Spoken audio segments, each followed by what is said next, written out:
Sir काय तुमचा निर्णय आहे? हे बघा, बारामतीची पोटनिवडणूक लढण्यासंदर्भात माझी भूमिका ही सहानुभूतीची प्रचंड मोठी लाट या बारामतीमध्ये आहे.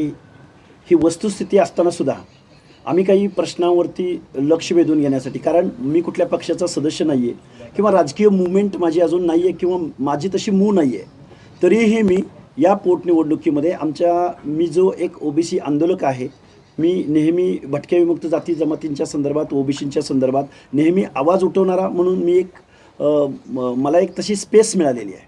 आणि मग मी या निवडणुकीच्या निमित्तानं मी काही गोष्टी आक्रस्ताळेपणे किंवा थोड्याशा विद्रोही भावनेमध्ये किंवा थोड्याशा म्हणजे आक्रमकपणे मांडण्याचा प्रयत्न करतो आहे आणि करत होतो. आणि असं करत असताना भरणेमामांनी आत्ता त्यांनी सांगितली ही परिस्थिती. मला महाराष्ट्रातल्या वरिष्ठ नेतृत्वांचे फोन आलेले. त्यामध्ये सुनेत्राताईंची रिक्वेस्ट आहे, त्याचबरोबर देवेंद्रजी फडणवीस साहेबांची रिक्वेस्ट आहे, एकनाथरावजी शिंदे साहेब, अगदी पुढं जाऊन उदयजी सामंत साहेब, आणि त्यानंतर अगदी धनंजय मुंडे साहेब आणि भरणेमामा साहेब, या सगळ्या लोकांनी कॉल केल्यानंतर मला मी थोडा विचार केला. माझी लढाई आहे का? तर ती आहेच. गेल्या वर्षभराच्या कालावधीमध्ये आमचे काही प्रश्न मार्गी लागत नाहीत का? तर लागत नाहीतच.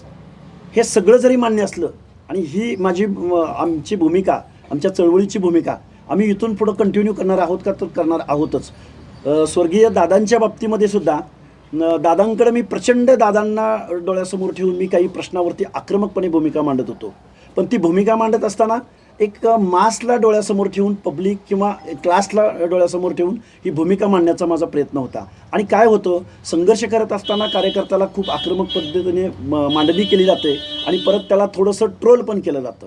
पण त्या गोष्टीची आम्ही कधीही काळजी केली नाही. पण आम्ही प्रश्न मांडण्याचा खूप प्रामाणिकपणे प्रयत्न करतो आहे. आत्ता जरी वर्षभराच्या कालावधीमध्ये आमच्या अनेक मागण्या आहेत, ओबीसींच्या आहेत, VJNTच्या आहेत, महाज्योतीच्या आहेत. 18 महामंडळं याच गव्हर्नमेंटनी निवडणुकीला सामोरं जाण्या अगोदर 18 महामंडळं घोषित केली होती.